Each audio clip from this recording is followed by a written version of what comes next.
سو اب کیا تجزیے ہو رہے ہیں امریکن ٹیلی ویژن امریکن میڈیا کی اگر ہم بات کریں، کیونکہ اب مقابلے کی بات نہیں ہو رہی، اب یہ بات نہیں ہو رہی کون جیتے گا کون نہیں جیتے گا، یہ جو میپ بن کر آیا ہے سامنے امریکہ کا 50 اسٹیٹس کا، کتنا فرق ہے اگر ہم دیکھیں پچھلے نتائج سے اور اب میں؟ کتنی زیادہ اسٹیٹس ایسی ہیں جنہوں نے سرپرائز کیا اور ان ایکسپیکٹڈلی ڈونلڈ ٹرمپ کو ووٹ دیا؟ دیکھیں سب سے بڑا سرپرائز تو ساری کی ساری سوئنگ سٹیٹس ہیں، جن کے بارے میں ایک دن پہلے تک کیملا ہیرس کہتی رہی ہے کہ I have 4 states out of 7 on my side، اور اسپیشلی نیو یارک ٹائمز کا پول تھا وہ کہتا رہا، وہ سب سے بڑا سرپرائز تھا۔ اور میں سمجھتا ہوں کہ ریکڈ ووٹ ڈونلڈ ٹرمپ صاحب نے 2016 میں پاپولر ووٹ نہیں لیے تھے، لیکن اس دفعہ انہوں نے پاپولر ووٹ بھی لیے، اور ایک ریڈ ویو آئی ہے، دنیا بیزار تھی، لوگ اس وقت جس طرح میں نے آپ کو کہا کہ انٹرنل اینڈ ایکسٹرنل دونوں بائیڈن پالیسیز فیل تھی، چائنا، رشیا، اسرائیل امریکہ کی ویک فارن پالیسی کا بھرپور فائدہ اٹھا رہا تھا، اور انٹرنل حالات جس طرح کہ آپ نے خود فرمایا، انفلیشن، لا اینڈ آرڈر کے حالات خراب تھے، مہنگائی کے حالات یہ تھے کہ پیٹرول پمپ پہ چلے جائیں تو وہاں سے شاک، گروسری لینے جائیں وہاں پہ شاک، کرائم، ہر شہر جو تھا، بڑا شہر شکاگو، بالٹیمور، نیو یارک، فلادلفیا ایک وار زون کی طرح تھے، پولیس ڈی مورلائز تھی، پینٹاگان ڈی مورلائزڈ ہے۔ میں نے اپنے 35-36 سال کے امریکن سٹیزن شپ میں اتنے برے حالات نہیں دیکھے۔ لیکن ساجد صاحب ایک چیز مجھے یہ بتائیے گا اسی سے جڑا سوال، کہ ایک جانب تو امریکن اکانومی بائیڈن ایڈمنسٹریشن کے نیچے ہی it was doing exceedingly well, ٹھیک ہے، جی ڈی پی کے نمبرز انکریز ہوئے، جاب کریشنز ہوئیں، پرچیزنگ پاور بڑھی۔ دوسری جانب ہم یہ دیکھ رہے ہیں کہ inflation is skyrocketing, inflation کی وجہ سے لوگ بدحال ہوئے۔ تو یہ دو ایکسٹریمز کیوں تھیں آخر؟ کیا اس کی اسیسمنٹ کوئی کی گئی؟ وجہ کیا رہی؟ دیکھیں میرے خیال میں فیبریکیٹڈ نمبرز ہیں، جو کہ ہمیشہ میں بلکہ اس کا ایک اظہار کرنا چاہوں گا کہ جو بائیڈن صاحب نے ایک دفعہ سٹیج پہ آ کے کہا تھا کہ where is inflation? I don't see any inflation۔ تو در حقیقت اگر دیکھا جائے اور پوچھا جائے کہ آج جو بائیڈن کہاں ہیں، وہی ان کا عمل دخل نظر نہیں آتا کسی چیز کے اندر بھی۔ The country is headless and president-less today, matter of fact۔ لیکن آن گراؤنڈ ریئلٹی جس طرح میں آپ کو بتا رہا ہوں کہ اسٹور بند ہو رہے ہیں مختلف اسٹیٹس کے اندر، جو اور دوسرا 21 ملین انلیگل جو امیگرینٹس آ چکے ہیں جن کو ویٹ بھی نہیں کیا گیا، وہ بھی پوری اکانومی کے اوپر پریشر ہے اس وقت۔ ہمارا ہیلتھ کیئر سسٹم ٹرپل کر رہا ہے، اسکولوں کے اندر ان لوگوں کے جو بچے آئے ہیں ان کو کس طرح اسکولوں میں ایڈجسٹ کیا جائے گا۔ تو در حقیقت اگر دیکھا جائے تو it was the one of the worst 4 years of the American history۔ اور کیملا ہیرس جو تھی وہ she was the most unpopular vice president۔ Border زار، ان کے بارڈر ان کو انچارج بنایا گیا تھا، ایک دفعہ بارڈر نہیں گئی، صرف 3 ان کے پاس چیزیں تھی، ایک فیمیل کارڈ استعمال کرتی رہی، افریقن امریکن کارڈ استعمال کرتی رہی، اور دوسرا اپنے کہکے جو تھے ان کو وہ جوائے کا نام دیتی رہی۔ ان کے پاس اکثر لوگوں سے پوچھا جاتا تھا کہ what a single thing she has accomplished in 4 years، اور کسی کے پاس کوئی جواب نہیں ہوتا تھا۔ انہوں نے بہت کوشش کی کہ بائیڈن پالیسی سے اپنا ڈسٹنس کریٹ کر سکے، لیکن ultimately she failed in it۔ اچھا، یہی وہ نیریٹو ہے جو ڈونلڈ ٹرمپ بناتے آئے ہیں اپنے مخالف کے لیے۔ وہ مختلف القاب بھی دیتے ہیں، بہت ایسے نام بھی رکھتے ہیں جو بڑے کہتے ہیں نا کہ تھوڑا سا ڈیگریڈنگ بھی ہوتے ہیں سم ٹائم۔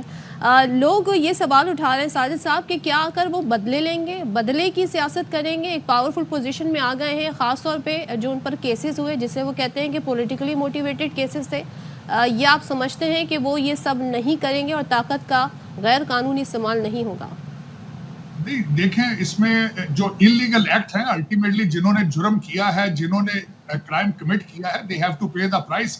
اب دیکھا جائے تو جو 4 سال بائیڈن اور کیملا ہیرس ایڈمنسٹریشن ڈیموکریٹ پارٹی نے جو ریپبلکنز کے ساتھ کیا ہے، یہاں آپ کو میں یہ یاد کرانا چاہوں گا کہ جو بائیڈن ریپبلکنز کو کہتے تھے کہ they are home grown terrorist, اور 18 سال کی سزائیں، 20 سال کی سزائیں 6 جنوری پہ دی، اور جو بلیک لائف میٹر اور انتیفا کے لوگ وائٹ ہاؤس پہ اٹیک کرتے رہے ان کو پکڑا تک نہیں گیا ہے۔ جو ڈونلڈ ٹرمپ کے اوپر اس وقت 90 سے زیادہ کیسز ہیں جو کہ سارے کے سارے انتقامی ہیں۔ تو آپ کس طرح ایکسپیکٹ کر سکتے ہیں کہ آپ خود لوگوں کو اس طرح ٹریٹ کریں اور آج کہیں کہ یہ سیاسی انتقام نہ کیا یہی وجہ ہے جس کی وجہ سے ابھی صدف نے بھی انیشلی یہی کہا تھا کہ بڑے پن کا مظاہرہ کرنا چاہیے تھا, آ کے ان کا نام لینا چاہیے تھا وکٹری کے بعد بھی کہ جی انہوں نے اچھی ٹرائی کی, تو یہی وجہ تھی کہ there was so much bad blood between the parties کہ ڈونلڈ ٹرمپ نے ان کو اپریشیٹ بھی نہیں کیا ان کے فائٹ پہ؟ دیکھیں, جن کو ہوم گرون ٹیررسٹ کہا جائے, جن کو بار بار کہا جائے کہ ہی از فیلن, جن کے اوپر 90 سے زیادہ کیسز بنائے جائیں, ان کو آپ کہتے ہیں کہ آج وہ تالیاں بجانا شروع کر دیتے ہیں. It is very difficult. لیکن ایک اور یہاں پہ بات کہوں گا کہ ڈونلڈ ٹرمپ صاحب نے اپنی وکٹری پارٹی کے اندر یونٹی کا نام لیا ہے. انہوں نے آگے پورے امریکہ کو لے کر آگے چلنے کی بات کی ہے. انہوں نے صرف یہ تھوڑی کہا ہے کہ وہ صرف ریپبلکن امریکنز کو آگے لے کر جائیں گے. بارڈر سب کا ایک ہے, کوئی ڈیموکریٹ یا ریپبلکن نہیں ہے. بارڈر سب کا اس وقت ہے. 21 ملین لوگ جو ہے وہ نیشنل سیکیورٹی تھریٹ صرف ریپبلکنز کے لیے نہیں ہے, پورے امریکہ کے لیے تھریٹ ہے. تو در حقیقت آج جو چائنا رشیا الائنس ہے وہ صرف ریپبلکنز کے لیے تھریٹ نہیں ہے, پورے امریکہ کے لیے تھریٹ ہے. تو میرے خیال میں اس وقت اگر دیکھا جائے تو امریکہ کو ایک لیڈر, اسٹرانگ لیڈر کی ضرورت تھی, دنیا کو ایک اسٹرانگ لیڈر کی ضرورت تھی, اور آج آئے گا, دنیا بہتر ہوگی, جنگیں ختم ہوگی, چاہے ٹیرف لگائیں چاہے امبارگو لگائیں. تو یہ پریزیڈنٹ پیوٹن نے مبارکباد دے دی ہے ڈونلڈ ٹرمپ کو؟ نہیں, انہوں نے بھی نہیں دی ہے. چائنا سے بھی مبارک نہیں آئی ہے. جن کنٹریز نے مبارک دی ہے, یوکرین ہے, فرانس ہے, اٹلی ہے, جرمنی ہے, اسپین ہے, اور بلکہ ہنگری سب سے اوپر ہے جنہوں نے وکٹر اوربان نے مبارک بھی دی ہے, اور نیٹو نے بھی مبارک دی ہے. لیکن میں تو یہ کہہ رہا ہوں, آپ نے تو ویسے کلیئر کر دیا تھا پاکستان سے متعلق, لیکن پاکستان میں تو کل پورا وقت جب ہم ٹرانسمیشن کرنے کے بعد گئے اور میں نے ٹی وی کھول کے دیکھا تو سارا ڈسکشن اسی پہ ہو رہا تھا کہ اب کیا ہوگا پاکستان کی پالیٹکس میں, اب تو آ گیا ٹرمپ, تو اب کیا پیغام آئے گا, کیا فون کال آئے گی, کیا ہوگا, تو سارے امکانات پر بحث چھڑ رہی تھی. آپ کا نقطہ نظر جاننا چاہوں گا اس پہ. دیکھیے, اس میں اشفاق بھائی میرے خیال میں نے کئی دفعہ کہا ہے کہ ڈونلڈ ٹرمپ صاحب نے امریکہ کا الیکشن لڑا ہے, منڈی بہاؤدین کا الیکشن نہیں لڑا. پتہ نہیں کیوں ان سے اتنی امیدیں لگا لی گئی ہیں. ان کے ٹیبل کے اوپر اس وقت جنگیں ہیں, ان کے ٹیبل کے اوپر انفلیشن ہے. 21 ملین انلیگل کرمنلز جو آئے ہیں بارڈر کراس کر کے وہ ہے, اور اس کے بعد ان کے سامنے یوکرین ہے, ان کے بعد اور کئی چیزیں ہیں. اس کے بارے میں کئی آرٹیکل ہیں لکھے جا چکے ہیں. آج فرینچ فارن پالیسی میگزین کے اندر مائیکل کوگلمین نے بڑا کلیئرلی لکھا ہے آرٹیکل, جس میں انہوں نے کہا ہے کہ بہت کوشش کی گئی کہ ڈونلڈ ٹرمپ صاحب خان صاحب کا نام لیں, ان کا بہت ٹرائی کی گئی, لیکن he did not mention his name, he did not bring up. یہاں پہ جو ہمارا Pakistani P T I diaspora ہے, انہوں نے بہت کوشش کی ہے, پیسے آگے پیچھے سب کیا ہے, لیکن ultimately it is not, he does not have any interest in it. انہوں نے بنگلہ دیش کا نام لیا ہے کہ وہاں پہ ہندوؤں کے اوپر زیادتی ہو رہی ہے. انہوں نے اور کئی ممالک کے نام لیا اپنی کیمپین کے دوران, لیکن he avoided پاکستان کے انٹرنل میٹرز کے اندر وہ انٹرفیئر کرے. چلیں جی, thank you so much Sajid Tarar صاحب, thanks for being with us. اور اب لیٹس سی کہ آگے کیا معاملات بنتے دکھائی دیتے ہیں, اور ہم ایک دم ہی ظاہر ہے کہ ابھی تو اقتدار سنبھالنے بھی جنوری باقی ہے. جمیل احمد خان صاحب ہمیں جوائن کریں, سابق سفیر ہیں اور الیکشنز کے معاملے پر کافی بات بھی کرتے ہیں. جمیل صاحب, ہم نے تھوڑا سا سم اپ کرنے کی کوشش کی کہ کیا ریزنز تھے کہ جس کی بنیاد پر ڈونلڈ ٹرمپ فاتح رہے. آپ کی اسسمنٹ کیا ہے اس سارے معاملات میں؟ پہلے تو دنیا کے بدلتے تغیرات کے ساتھ صبح بخیر, اور بالکل یہ صحیح ہے کہ اس میں چند ایسے محرکات تھے جو کہ بالکل ایک سرپرائز آئے. آپ اندازہ کر لیں کہ تقریباً میل ووٹرز نے 55% ووٹ دیا ٹرمپ کو, مقابلے میں کملا ہیرس کے جو کہ 42%. اور یہ کیوں ہوا, اب ریزن آ جاتی ہے سامنے. تو چیزیں سب سے زیادہ جو ہے اپیل کر گئی لوگوں کو, اور اس کی وجہ سب سے بڑی یہ تھی کہ ٹیم اس دفعہ بڑی مضبوط قسم کی ٹیم تھی جنہوں نے الیکشن کیمپین چلایا. وہ کون سی چیزیں تھیں؟ تو اکانومی, اس کا بہت دفعہ تذکرہ ہو چکا ہے. دوسری چیز جو اس سے ہٹ کر ہے, جس کا تذکرہ ہوا ہے, وہ ہے کہ ایک اسٹرانگ آدمی کا تصور جو کہ ینگسٹرز کو بڑا اپیل کرتا ہے, وہاں کے سفید فام لوگوں کو بہت اپیل کرتا ہے کہ ایک بہت اسٹرانگ آدمی اگر آئے گا تو وہ امریکہ کی عزت و تکریم و وقار کو بھی آگے لے کے جائے گا، اور ساتھ میں امریکہ فرسٹ کے نعرے میں کے مطابق اکانومی کو بھی ٹھیک کر دے گا، اور اس کے علاوہ ہمارے حالات بھی بہتر ہو جائیں گے. ایک اسٹرانگ آدمی کا تصور، تو وہی بات ہے کہ اس کی وجہ سے یہ دو بہت بڑے اہم ورکات ہیں. باقی تو خیر چلیں ان کے لیے امیگریشن کا بھی ایک بہت انہوں نے زیادہ اس کو انکیش کیا ہے، جو کہ دیہی علاقوں میں کچھ ایسے ایشوز ہوتے ہیں جو اور جنہوں نے آپ کی آنکھوں کے سامنے ہوتے ہیں، لیکن سم ٹائمز جو ہے وہ لیڈر جو ہوتے ہیں وہ پک نہیں کر پاتے کہ عوام کی کیا خواہش ہے، عوام کی کیا منشا ہے. تو آئی تھنک یہاں پر بھی یہ ہوا ہے، انفلیشن پلس امیگریشن، یہ سارے مسائل لوگوں کو بہت زیادہ ہرٹ کر رہے تھے. بالکل. یہ بتائیے گا جمیل صاحب، ابھی تھوڑی دیر پہلے کمالا ہیرس نے کنسیڈنگ اسپیچ دی، ڈونلڈ ٹرمپ کو مبارکباد بھی دی، اور انہوں نے کہا کہ جمہوریت میں یہی ہوتا ہے کہ جب آپ ہار جاتے ہیں تو آپ اپنی شکست تسلیم کرتے ہیں، and that's the beauty of the democracy. لیکن کیا اگر ڈونلڈ ٹرمپ ہار جاتے تو آپ کے خیال میں اس وقت امریکہ میں کچھ اور ہو رہا ہوتا، وہاں کا نقشہ کچھ اور ہوتا، ہمارے سامنے ہم کچھ اور ڈسکشن کر رہے ہوتے؟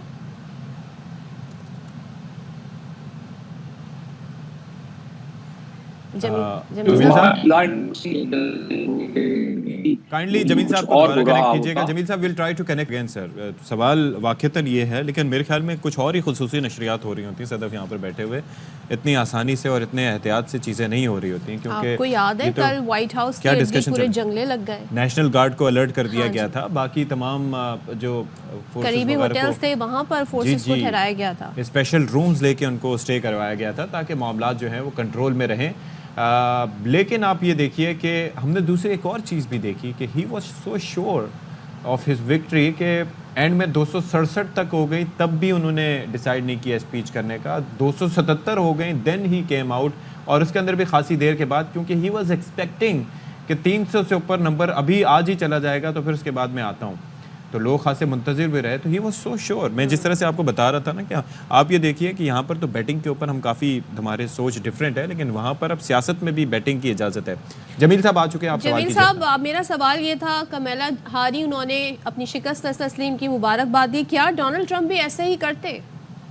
آپ کو علم ہوگا کہ لا انفورسنگ ایجنسیز امریکہ میں انہوں نے اپنے کنٹینجنسی پلان بنا لیے تھے کہ کس قسم کی وائلنس ہوگی امریکہ میں، اور وہ اس بات پر کی تھی کہ ڈونلڈ ٹرمپ نے کہا تھا کوئی 4-5 دن پہلے کہ میں تو جیتوں گا ہی جیتوں گا، اور اگر میں ہارا تو اس کا مطلب یہ ہوگا کہ وہ مجھے ہروائیں گے اور میرے ساتھ فراڈ کریں گے، جس کی وجہ سے انہوں نے پہلے سے لا انفورسنگ ایجنسی سے پوری تیاری کر لی تھی. 1 لاکھ کے قریب والنٹیئرز انہوں نے تیار کیے تھے ڈونلڈ ٹرمپ نے کہ وہ متحرک ہو جائیں گے اگر ان کے ساتھ فراڈ کا شائبہ ہوا تو اس لحاظ سے تو خیر ظاہر ہے وہ منظرنامہ کوئی دوسرا ہوتا. لیکن اس سے ہٹ کر بات یہ کہ جو آپ بات کر رہی تھی الیکشن کے حوالے سے، ایک بہت مشہور محاورہ ہے لیٹن میں کہ آپ کو اگر پیس چاہیے تو آپ اسٹرینتھ، اپنی طاقت دکھلائیں تاکہ آپ اس کو وار کی تیاری کریں تاکہ آپ ڈیٹرنس. بالکل صحیح کہا جی، ڈیٹرنس. اور اسی لیے پچھلی دفعہ جب ڈونلڈ ٹرمپ صدر تھے تو انہوں نے قطر کے معاملے میں بلاکٹ ختم کروایا، سعودی عرب کو، یو اے ای کو کہا اور ایجپٹ کو کہ آپ دوبارہ اپنے مراسم ٹھیک کریں. ابراہیم اکارڈ کروایا انہوں نے، کوسوو میں انہوں نے اپنے نیگوشیٹ کرا کے ان کا معاملہ ٹھیک کروایا. اور ابھی بھی وہ کہہ رہے تھے الیکشن کمپین کے دوران کہ میرے وقت میں کوئی ایک بھی سپاہی، ایک بھی سولجر امریکہ کا افغانستان میں نہیں مار سکے طالبان، کیونکہ میں نے ان کو کہہ دیا تھا کہ اگر میرا ایک بھی سپاہی وہاں اس کو جاں بحق ہوا اور آپ نے مارا تو میں نیست و نابود کر دوں گا. سر ایک چیز مجھے بتائیے گا، ایک چیز بتائیے یہاں پر کہ یہ جو مسلم ممالک ہیں، خاص طور پر جو عرب ممالک ہیں، وہ کمپیریٹیولی ڈیموکریٹ سے زیادہ ریپبلکنز کو پسند کرتے ہیں، بالخصوص ٹرمپ کو، کیونکہ 4 نومبر کو اس سارے معاملے سے ایک دن پہلے انہوں نے لکھا تھا کہ ہم بیسکلی مسلم برادری یہ بات جانتی ہے کہ کملا اور ان کی جنگ پسند کابینہ مشرق وسطیٰ پر حملہ کر کے لاکھوں مسلمانوں کو قتل کر دے گی اور تیسری عالمی جنگ کا آغاز کرے گی. مسلمانوں ٹرمپ کو ووٹ کریں اور امن کو بحال کریں. تو کیا یہ نیریٹو ان کا کام کر گیا کہ ان کو مسلم، نہ صرف وہاں پر بسنے والے مسلمان بلکہ جو یہ عرب کنٹریز ہیں، وہ کمپیریٹیولی ٹرمپ کو زیادہ قابل قبول سمجھتے ہیں؟ ایسا ہے؟ نہیں، ٹرمپ کو تو اس لیے کہ ٹرمپ اپنی طاقت کے اس پہ مظاہرہ کر کے تو پیس کی بات کرتے ہیں، اور یہ انہوں نے جیمی کارٹر کے بعد پہلے صدر تھے کہ اس کے دوران میں کوئی جنگ نہیں ہو سکی، لیکن اب منظرنامہ کافی تبدیل ہو گیا ہے. یہ جو آپ ذکر کر رہے ہیں 43,000 سے 44,000 کے قریب جو غزہ میں اور لبنان میں جاں بحق ہوئے ہیں، شہید ہوئے ہیں لوگ، اس کا بالکل اثر ہوا ہے. 35 لاکھ مسلمان وہاں انہوں نے یقیناً اپنا چینج کیا ہے مائنڈ، ورنہ تو وہ ہمیشہ زیادہ تر ڈیموکریٹ کی طرف ہوتے تھے اور ڈیموکریٹ ہی زیادہ ووٹ لے جاتے تھے مسلمانوں کا یا پیپل آف کلر کا. لیکن اس دفعہ ایسا نہیں ہوا، اور اس دفعہ انہوں نے یہی کہا کہ جو بائیڈن کے وقت میں تقریباً 85,000 ٹن بارود اور بم بھیجا گیا، جس سے کہ قتل و غارت ہوئی اور جینوسائیڈ ہوا اسرائیل نے جس پہ کیا. تو اس لحاظ سے یس، یہ ٹلٹ شفٹ ہوا ہے عرب ووٹرز نے بھی. لیکن اس میں ایک اور چیز جو ہم مس کر رہے ہیں وہ یہ کر رہے ہیں کہ ڈونلڈ ٹرمپ اماموں سے ملے، ان کی پوری ٹیم، انہوں نے مسلم کمیونٹی کو بھی انگیج کیا بہت زیادہ. آپ کو یاد رہے کہ پچھلی مرتبہ انہوں نے بہت سارے مسلم ممالک، 6 مسلم ممالک پر پابندی لگا دی تھی کہ وہاں سے کوئی ویزا اور کوئی امیگریشن نہیں ہوگی، لیکن اس مرتبہ انہوں نے آؤٹ ریچ ان کو بھی کیا. اور اسی وجہ سے اور سر یہی ریزن رہی کہ مشیگن سے بھی جو کہ عرب اسٹرانگ ہولڈ سمجھا جاتا ہے وہاں پر گئے تھے، تو مسلمان کیفیز وغیرہ میں بھی، حلال کیفے وغیرہ میں بھی گئے، پلس وہاں پر آپ یہ دیکھیے مشیگن کی جو سوئنگ سٹیٹ تھی وہ بھی ان کے پاس گئی ہے. تو دیٹ شوز کہ انہوں نے کسی حد تک قائل کیا مسلم ووٹرز کو اپنے حق میں. جی ہاں، اس میں ان کی، میں جس طرح کے ابتدائی طور پر ذکر کر رہا تھا کہ اس دفعہ بہت ان کی ٹیم ایسی تھی الیکشن کیمپین کی کہ بڑے پروفیشنلی وہ آگے چلے ہیں. یہ اور بات ہے کہ ڈونلڈ ٹرمپ اپنی طبیعت اور اپنے ایک اسٹائل جو کہ پسند کیا جاتا ہے ان کے ووٹر اور سپورٹر میں، وہ جو اسٹائل جو کہ ایریٹک اسٹائل کہلاتا ہے، جو انپریڈکٹیبلٹی کہلاتی ہے، لیکن وہ ان کے ووٹر سپورٹرز کو پسند ہے، خاص طور پہ سفید فام. اور جو کالج گریجویٹس نہیں ہیں، جو کالج تک نہیں پہنچے لوگ، ان کی ایک کثیر تعداد ہے، خاص طور پہ وہ لوگ ان سوئنگ اسٹیٹس میں اور ان دیہی علاقوں میں جہاں کے سفید فام زیادہ رہتے ہیں، تو ان کو یہ بات پسند آتی ہے. تو یہ چیز اگر آپ ذہن میں رکھیں تو ان کا ایک تو یہ وتیرہ رہا. دوسری طرف ٹیم بڑی پروفیشنلی چلتی رہی کہ ہر کمیونٹی کے ساتھ اس نے انگیج کیا، ہر ٹول کو استعمال کیا. ایلن مسک نے ٹویٹر پہ جو کمپین کی وہ اس سے پہلے دیکھی نہیں گئی.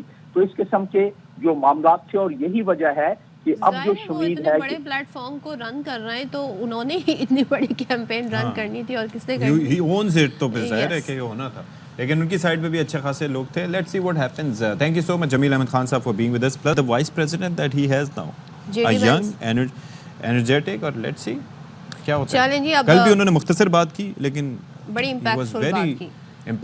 بریک لیتے ہیں، بریک کے بعد واپس آتے ہیں.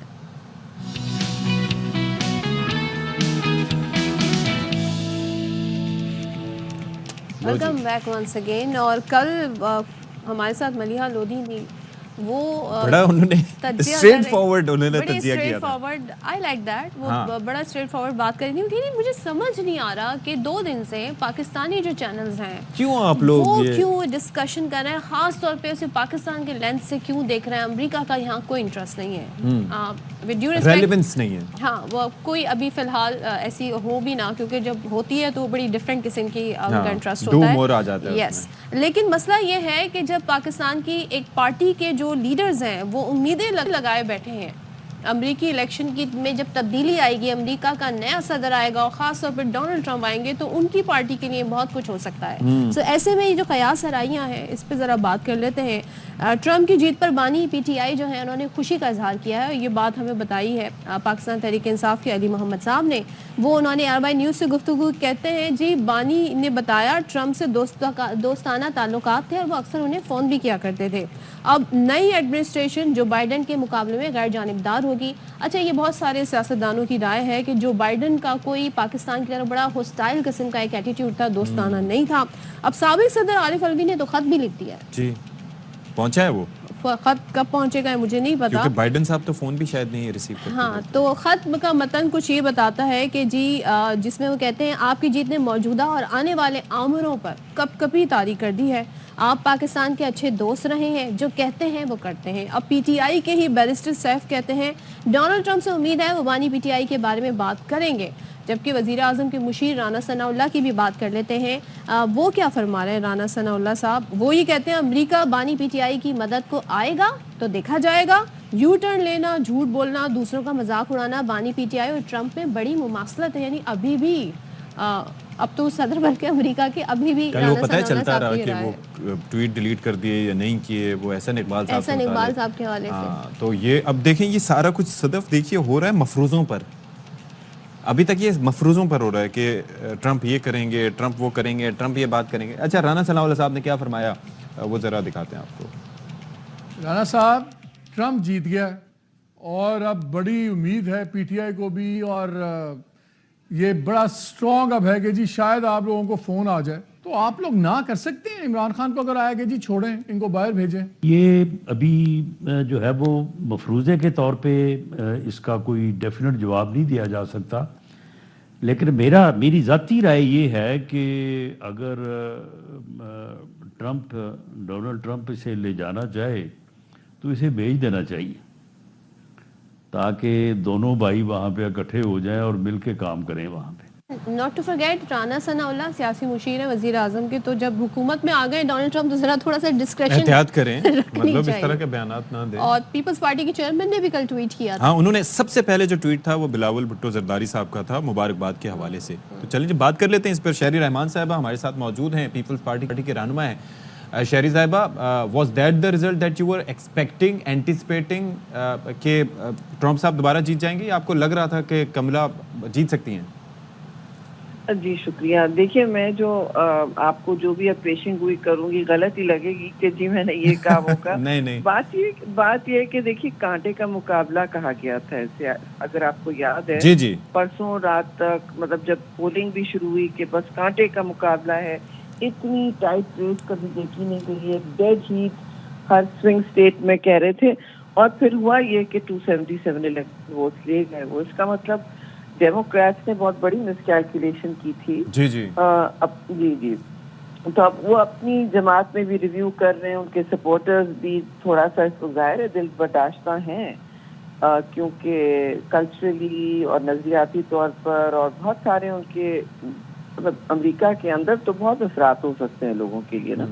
تو مطلب ہر گورننس سٹائل فرق ہے، ہر چیز فرق ہے.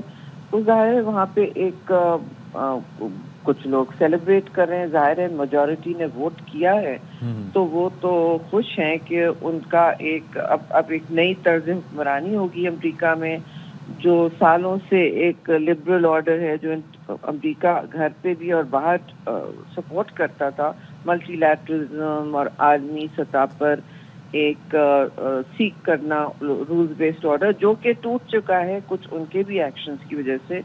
تو یہ ساری ان کی لبرل اکانومی کو سپورٹ کرنا یہ سب ان کی بیانیہ تھا. اور اب وہ فرق ہوا اوبیسلی امریکنز، آپ جو بھی کہہ لیں امریکہ میں تبدیلی آئی ہے اور وہ کچھ اور چاہ رہے ہیں. وہ چاہ رہے ہیں کہ ٹریڈ بیریئرز لگیں، وہ چاہ رہے ہیں کہ پروٹیکشنزم ہو، وہ چاہ رہے ہیں وہ زیادہ نیشنلسٹ ہوئے. تو وہ ایک بہت ہی پرانا امریکہ جب مطلب پہلی سینچری کا وہ چاہ رہے ہیں، جب ان کی فاؤنڈنگ ہوئی فادرز نے کیا تھا. تو ایک زمانے امریکہ بہت آئسولیشنسٹ ہوتا تھا. تو میں سمجھ رہی ہوں آئسولیشن کی تو اب ان کو اس وقت آپشن نہیں ہے، کیونکہ امریکہ کا اتنا بڑا سایہ ہو چکا ہے دنیا میں، ہر طرف ان کے جنگی بیڑے کھڑے ہوئے اور ڈالر میں ٹریڈ ہوتا ہے. تو یعنی کہ آپ کو یہ لگ رہا ہے کہ پہلے جو ایک سوچ ہوتی تھی کہ اپنے گھر کو چھوڑ کر جو عالمی تھانے داری کی سوچ ہوتی تھی اس میں تھوڑی تبدیلی آئے گی، کیونکہ یہ کہا جا رہا ہے کہ اپنے گھر کو دیکھیں. انفراسٹرکچر میں جے ایف کینیڈی ایئرپورٹ کی بات کی جاتی ہے کہ وہاں پر حالت دیکھیں، اوور آل انفراسٹرکچر کو بہتر کرنا ہے، لوگوں کے اوپر انویسٹ کرنا ہے ادر دین دا وارز. جی بالکل، یہ تو بہت وہاں ایک آج سے نہیں کافی سالوں سے میں سوچ دیکھ رہی ہوں، اور یہ بڑھتی چلی جا رہی ہے کیونکہ وہ اپنی انفراسٹرکچر کے حوالے سے بہت اس وقت میرے خیال میں پریشان ہے. عام عوام ویڈیوز بنا رہی ہوتی ہے، بھیج رہی ہوتی ہے کہ دیکھیے ہمارا یہ برج دیکھیں، ہماری یہ ٹرین دیکھیں، ہمارا ایئرپورٹ دیکھیں، and make America great again تو ان کا نعرہ ہے نا. اور وہ کہتے ہیں ہمارے ٹیکس کے پیسے لگ کہاں رہے. شریف صاحب کل آپ نے دیکھا پاکستان تحریک انصاف بڑی ویسے امیدیں لگائے بیٹھی تھی، بیانات آئے، سابق صدر عارف الوی نے تو خط بھی لکھ دیا ہے